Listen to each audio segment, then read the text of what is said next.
রোজার ঈদে মুক্তি পাবে শাকিব খানের ছবি। তালিকায় আছে আফরান নিশো, সিয়াম আহমেদ, শরীফুল রাজের সিনেমাও। সার্ভাইভাল স্টোরি যদি বলি বাংলাদেশের ফিল্মে, এটাই প্রথম। এবং আমার গল্প মারাত্মক অসম্ভব পছন্দ লাগছে। মানুষ, জলবায়ু ও সংস্কৃতির মেলবন্ধনে দর্শক মাতিয়েছে জলের গান।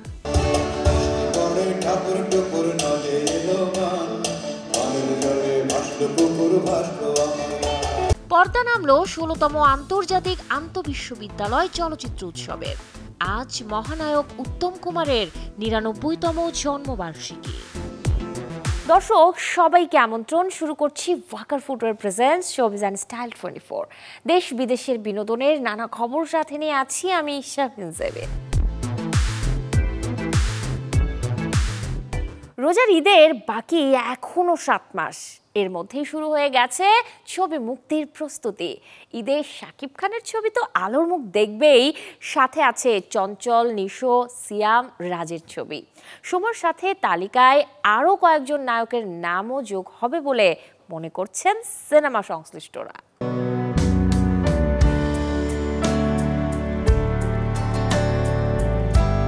ঈদ মানেই শাকিব খানের ছবি। প্রায় ২ দশক ধরে এটি যেন অলিখিতভাবেই পরিণত হয়েছে নিয়মে। আসছে ঈদেও ঘটছে না এর ব্যতিক্রম। রোজার ঈদের আগেই জানা গেল মুক্তি পাচ্ছে শাকিব খানের ছবি। Prince once upon A time in Dhaka নামের যে ছবিটি পরিচালনা করবেন আবু হায়াত মাহমুদ। ৯০ দশকের গল্পে তৈরি হবে শাকিব খানের ছবিটি, যেখানে অ্যাকশন যেমন থাকবে তেমনি থাকবে রোমান্স। ৯০ দশকের গল্প এবং সাধারণ মানুষ যেই ধরনের গল্প পছন্দ করে সব ধরনের এলিমেন্টই আমাদের এই গল্পের মধ্যে আছে। এখানে প্রেম, ভালোবাসা থেকে শুরু করে সাসপেন্স, ফ্যামিলি অ্যাটাচমেন্ট, তারপরে হচ্ছে আপনার বিট্রে, পরকিয়া, মানে সব কিছুই আছে। তো একটা গল্পে যে ধরনের মানুষ পছন্দ করে। সো 90s-এর সবচেয়ে বড় বিষয় হচ্ছে যে 90s-এ গ্যাং ওয়ার যে বিষয়টা ছিল, এটা কিন্তু একটা বড় কালচার ছিল, যেটা এখন আমাদের নেই। সো খুব স্বাভাবিকভাবে আমাদের গল্পে সেই জিনিসগুলো উঠে আসবে। ঈদে দ্বিতীয়বারের মতো এক ছবিতে হাজির হবেন ২ নায়ক সিয়াম আহমেদ ও শরীফুল রাজ। পরিচালক মেহেদী হাসান হৃদয়ের সিনেমায় দেখা যাবে তাদের, যদিও এখনো চূড়ান্ত হয়নি বাকি শিল্পীদের নাম। ঈদে বড় পর্দায় একসাথে হাজির হবেন ছোট পর্দা থেকে উঠে আসা ২ অভিনেতা চঞ্চল চৌধুরী ও আফরান নিশো। দম ছবিতে দেখা যাবে জনপ্রিয় এই ২ তারকাকে। দম পরিচালনা করবেন রেদওয়ান রনি। বড় বাজেটের ছবিটি তৈরি হবে সত্য ঘটনা অবলম্বনে, যার দৃশ্যধারণ বাংলাদেশের পাশাপাশি হবে সৌদি আরব, জর্দান ও কাজাকিস্তানে। ফার্স্ট সার্ভাইভাল স্টোরি যদি বলি বাংলাদেশের ফিল্মে, এটাই প্রথম। এবং আমার গল্প মারাত্মক অসম্ভব পছন্দ হয়েছে। এবং আমি শোনার পর ইনটু ক্যারেক্টারে চলে গেছি। খুবই বিউটিফুল স্টোরি, এবং সেটা যদি শাকিল এবং রনি তারা যদি এক্সিকিউট করতে পারে তাহলে হয়তো খুবই অনবদ্য একটা গল্প হবে, ডিফারেন্ট গল্প হবে। ভালো পারফর্মারদের লাগবে, ভালো পারফরমেন্স আমাকে করতে হবে। এবং আমার জার্নিটা অনেক কষ্টদায়ক, পীড়াদায়ক এবং প্রচণ্ড কষ্ট এবং স্ট্রাগল করতে হবে আমাকে ওই চরিত্রের জন্য। শাকিব খান, চঞ্চল চৌধুরী, আফরান নিশো, সিয়াম আহমেদ, শরীফুল রাজের পাশাপাশি রোজার ঈদে নতুন ছবি নিয়ে পর্দায় আসবেন মোশাররফ করিম, আরিফিন শুভর মতো অভিনেতারাও, যদিও তাদের ছবির নাম এখনো হয়নি চূড়ান্ত। নাজমুল আলম রানা, চ্যানেল 24। মানুষ, জলবায়ু ও সংস্কৃতির মেলবন্ধনে আয়োজিত ইকোস অব দ্য ডেল্টা কনসার্টে গাইলেন ব্যান্ড জলের গান। মঙ্গলবার সন্ধ্যায় রাজধানীর আলোকি কনভেনশন সেন্টারে গানের এই আয়োজন করে বায়োফিলিয়া।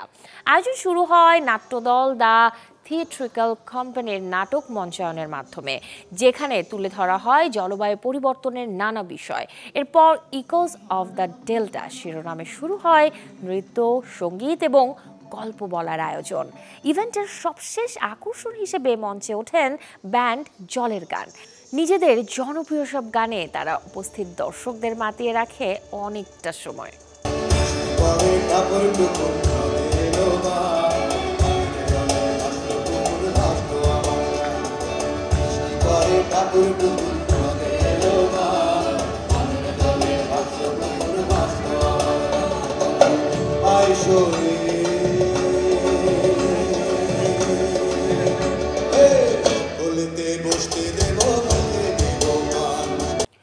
শারীরিক অবস্থার অবনতি হওয়ায় আবারও হাসপাতালে ভর্তি হয়েছেন ফরিদা পারভীন।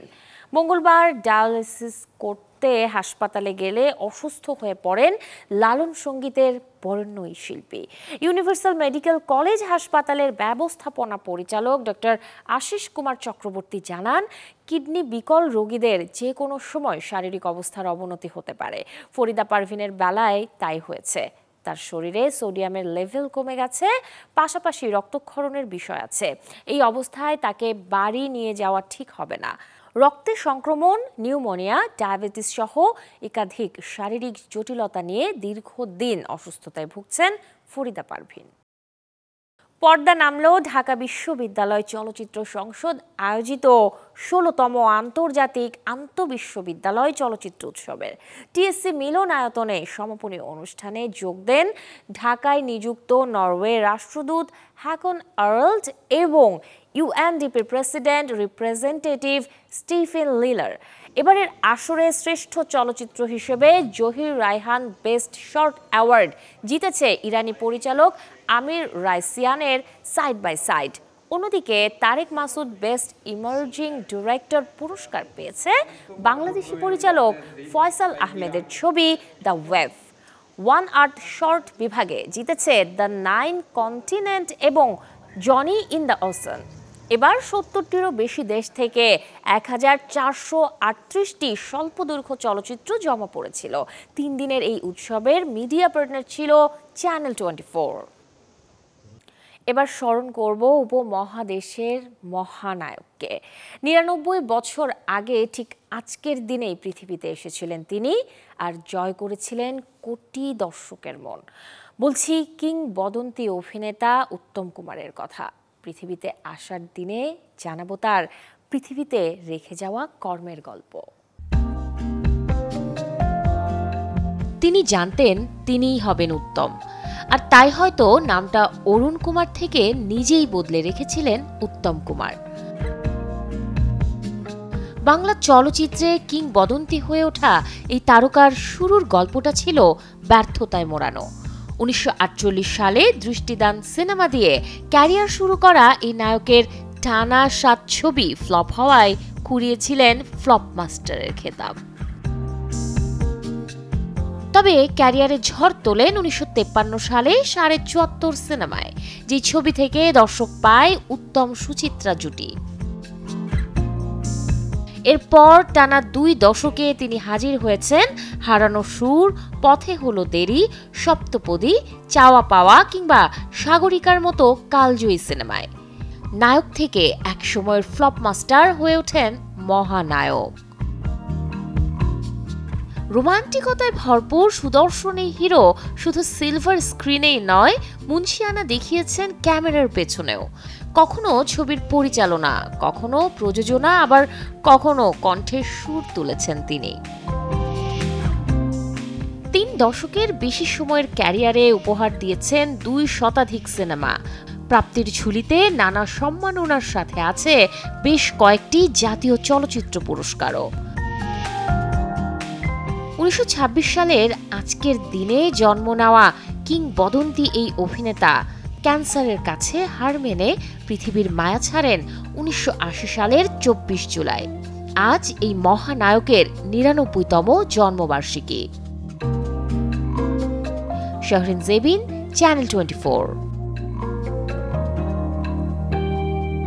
প্রতারণার অভিযোগ উঠেছে বলিউড নির্মাতা সঞ্জয় লীলা বনসালের বিরুদ্ধে। হয়েছে মামলাও। তিনি নাকি শুটিংয়ে পারিশ্রমিক দেননি, উল্টো ভয় ভীতি প্রদর্শন করেছেন কর্মীর সাথে। যে ঘটনাটি ঘটেছে লাভ অ্যান্ড ওয়ার ছবির সেটে। এসব অভিযোগ সঞ্জয় লীলা বনসালের বিরুদ্ধে এনেছেন লাইন প্রডিউসার প্রতীক তাজ মাথু। চুক্তি অনুযায়ী কাজ করার পরও নাকি তাকে বিনা নোটিসে বাদ দেওয়া হয়েছে এবং আটকে রাখা হয়েছে তার পারিশ্রমিকও, যে কারণে রাজস্থানের বিকানের থানায় মামলা দায়ের করেছেন মাথু, যেখানে প্রতারণা, ফৌজদারি ষড়যন্ত্র ও ভয়ভীতি প্রদর্শনের অভিযোগ উল্লেখ করা হয়। সঞ্জয় লীলা বনসালির বিরুদ্ধে করা এই মামলার তদন্তভার দেওয়া হয়েছে পুলিশ কর্মকর্তা গোবিন্দ সিং চরণকে। তবে এত কিছু ঘটে গেলেও এ বিষয়ে মুখ খোলেননি সঞ্জয় লীলা বনসালি বা তার টিম। আসছে নোরা ফাতেহির নতুন সিনেমা, সাথে আছেন নুসরাত ভারুচ্চা। এর চেয়েও মজার বিষয় হলো এই সিনেমায় নেই কোনো ডায়লগ বা ভাষার ব্যবহার। ছবির নাম উফ ইয়েসাপ্পা। আশোক জির পরিচালনায় এই সিনেমাটি মুক্তি পাবে আসছে 5 সেপ্টেম্বরে।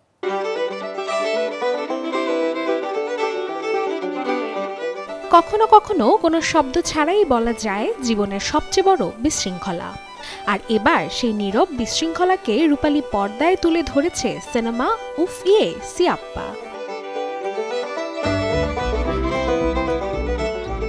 এই ছবির গল্প মূলত এগিয়েছে কেশরীকে কেন্দ্র করে, যার জীবন ভেঙে যায় স্ত্রীর ভুল বোঝাবুঝির কারণে। কিন্তু সেই ভাঙ্গনের ফাঁকে আরো বড় ধাক্কা আসে ভুলবশত ঘরে ঢুকে পড়া এক ড্রাগ প্যাকেজ, যার সঙ্গে হাজির হয় একটি মৃতদেহ। আর এতে পুলিশ ইন্সপেক্টর হাসমুখও এসে যোগ করেন নতুন এক নাটকীয়তা।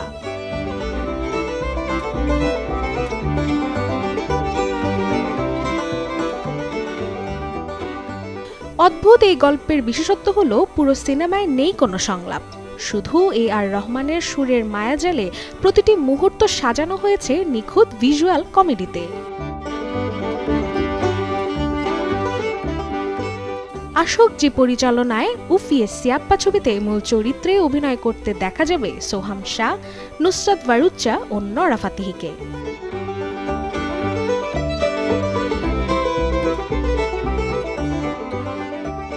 আসছে 5 সেপ্টেম্বর মুক্তি পাচ্ছে সিনেমা উফ ইয়ে সিয়াপ্পা, যা দর্শকদের উপহার দেবে এক ভিন্ন স্বাদের হাস্যরস চলচ্চিত্রের অভিজ্ঞতা।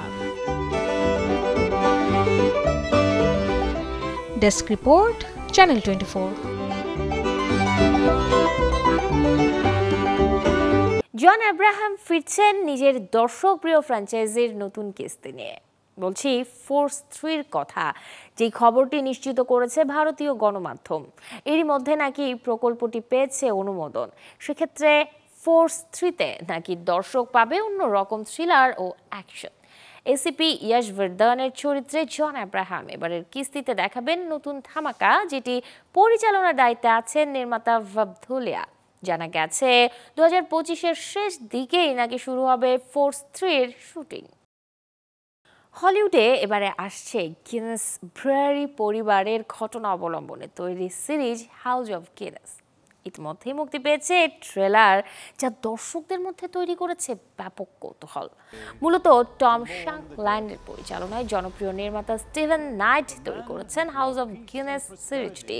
আয়ারল্যান্ড ও নিউ ইয়র্কে 19 শতকের পটভূমিতে নির্মিত এই কাহিনী ঘুরবে বিখ্যাত গিনেস ব্রুয়ারি পরিবারের 4 সন্তান আর্থার, এডওয়ার্ড, অ্যান ও বেনকে ঘিরে, যাদের বাবা বেঞ্জামিন গিনেস এর মৃত্যুর পর উত্তরাধিকার, ক্ষমতার দ্বন্দ্ব এবং পারিবারিক টানাপোড়েন নিয়েই এগোবে পুরো গল্প। আসছে 25 সেপ্টেম্বর ওটিটি প্ল্যাটফর্ম নেটফ্লিক্সে। কতটা সফল হবে হাউস অব গিনেস এখন তাই দেখার অপেক্ষা। দর্শক, এতক্ষণ ছিলাম বিনোদনের নানা খবরে।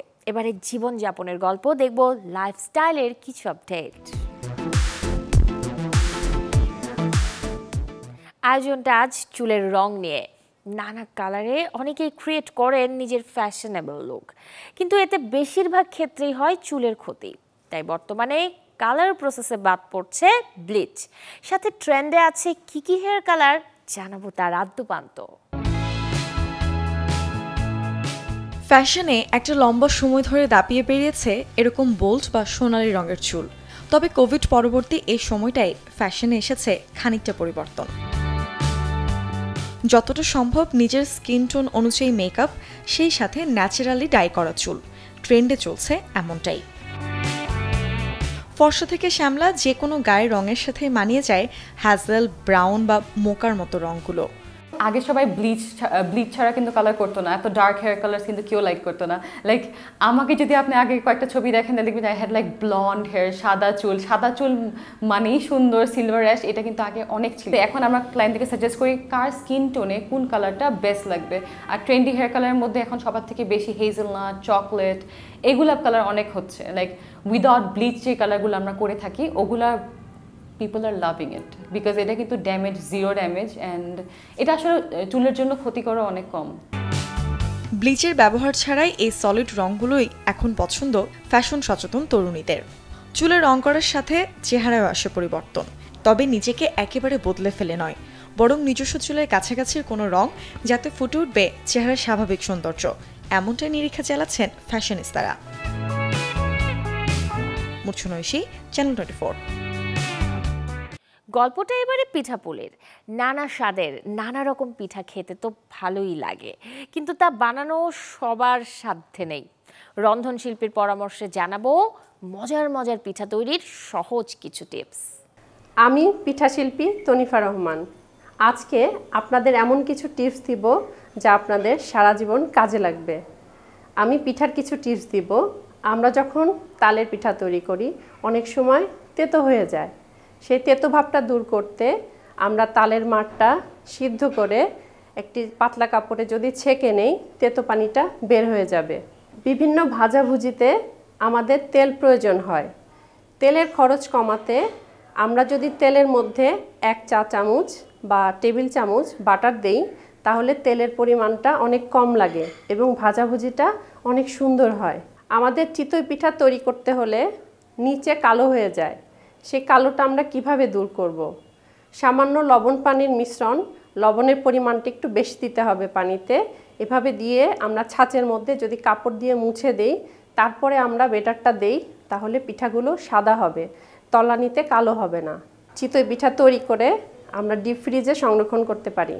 যখন খেতে মন চাবে তখন গরম দুধে বা শিরাতে পিঠাটা ভাপিয়ে দুধে দিয়ে দিলেই একদম নতুন পিঠা হবে, মনেই হবে না এটা ডিপে সংরক্ষণ করা ছিল। লোহার ছাঁচে আমরা যদি পিঠা করি তাহলে রেখে দিলে সেটার মধ্যে মরিচা পড়ে।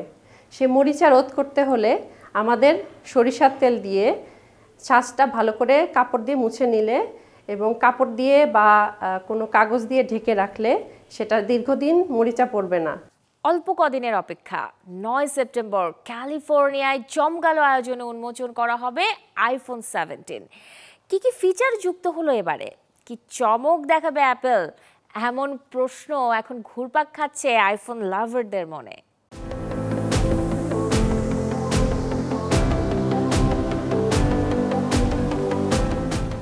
আইফোন 17 সিরিজ হাতে পেতে বাকি আর মাত্র কয়েকদিন। তবে প্রযুক্তির দুনিয়ায় তার চেয়েও বেশি আলোচনা কি আছে আইফোনের নতুন সিরিজে। গুঞ্জন আছে অ্যাপল এবার নিয়ে আসছে ইতিহাসের সবচেয়ে পাতলা ফোন সেট, যা হতে পারে প্রায় বোতামের সমান সরু, যার সাথে অনেকটাই মিল আছে গ্যালাক্সি S25 এর। আইফোন 17 এয়ার হবে আলট্রা স্লিম, যার পুরুত্ব হতে পারে 5 মিলিমিটার থেকে 6 মিলিমিটার পর্যন্ত। নতুন ফোনে আসছে ক্যামেরা বাম্প, যা অনেকটাই আইফোন 17 সিরিজকে আলাদা করবে নকশার দিক থেকে। বাম্প দেওয়ার উদ্দেশ্য ক্যামেরার লেন্স আরও ভালো পারফর্ম করবে। লেন্স, ফ্ল্যাশ ও অন্যান্য সেন্সর একটি বারের মধ্যে সমন্বিতভাবে থাকবে। যদিও অ্যান্ড্রয়েড ভার্সনে ভেপার চেম্বার কুলিং প্রযুক্তি আগেই ছিল, তবে এবার প্রথমবারের মতো আইফোনে যুক্ত হচ্ছে এই ফিচার, যা ফোনের অতিরিক্ত তাপ রাখবে নিয়ন্ত্রণে। প্রযুক্তি নতুন না হলেও আইফোনে ব্যাপারটি একেবারেই নতুন। ডিসপ্লে আর র্যাম সেকশনে অ্যাপল এবার পরিবর্তন আনছে। আইফোন 17 সিরিজের সব ফোনেই থাকবে 120 হার্টজ রিফ্রেশ রেটের ডিসপ্লে। সাথে অ্যাপল ইন্টেলিজেন্সের সক্ষমতা বাড়াতে আইফোন 17-এ যুক্ত হচ্ছে 12 জিবি র্যাম, যা আইফোনে এখন পর্যন্ত সর্বোচ্চ। 16 প্রো ম্যাক্সে আইফোনের সবচেয়ে বড় ব্যাটারির জায়গায় 17 সিরিজে আসছে 5000 mAh ধারণ ক্ষমতার ব্যাটারি, যাতে চার্জ নিয়ে আর ভাবতে হবে না ব্যবহারকারীদের। ব্যাটারি লাইফও থাকবে দারুণ। আইফোন 17, 17 এয়ার কিংবা আইফোন 17 প্রো বা প্রো ম্যাক্স, পুরো সিরিজেই আসতে যাচ্ছে নতুনত্বের ছোঁয়া। এখন শুধু অপেক্ষা অ্যাপল ইভেন্টের। শরীফুল হক, চ্যানেল 24। এই ছিল আজকের Walker footwear presents showbiz and style 24 এর আয়োজনে। বিনোদন ও লাইফস্টাইলের সব খবর জানতে ভিজিট করুন আমাদের ফেসবুক পেজ এবং ইউটিউব চ্যানেলে। কাল ঠিক একই সময় আবারও দেখা হবে। সেই পর্যন্ত সবাই ভালো থাকুন, আর দর্শক অবশ্যই চ্যানেল 24 এর সাথেই থাকুন।